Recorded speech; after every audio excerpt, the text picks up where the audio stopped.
Biggest problem we've had is public relations, I think. The lack of awareness of the public to the need, and how to get through to them, how to get across to people that there actually is a need. It's probably the biggest problem. We find that once people are aware of what we're trying to do, where the tremendous need lies, that human nature is wonderful. Hattie Larlam recognized 50 years ago that if services for people in Ohio was to be improved and implemented, it would require government intervention. At the same time, nationally, President John F. Kennedy and his family, particularly Eunice Kennedy Shriver, began to crusade for this underserved population because of their sister Rosemary, who had a disability. In the early 1970s, Hattie worked diligently with then-Governor John Gilligan, Representatives William Batchelder Jr., Troy Lee James, and Mark Roberto to begin legislation that would change service delivery in Ohio forever. Over the past 50 years, many initiatives and legislation was passed to support and serve people with disabilities throughout our nation.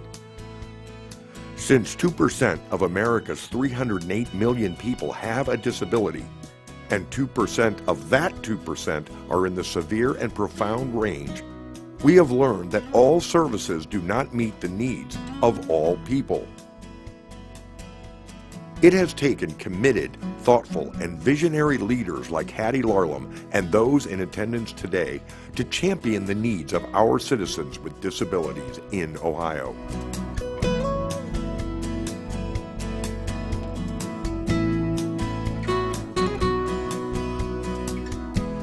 President Carter's words ring as true today as they did 30 years ago. As we move forward to the next decade, the entire Hattie Larlam family thanks each of you who were drawn to public service.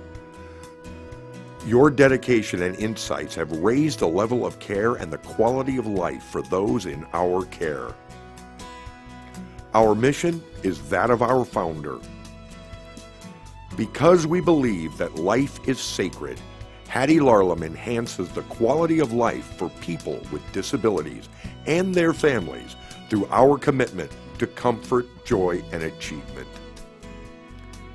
We challenge each person of vision, integrity, and responsibility, each of you here, to be a new champion for all people with disabilities, to live in a spirit of collaboration, and to set expectations so high that all of those who came before us would be proud, and those who follow will be inspired by our example.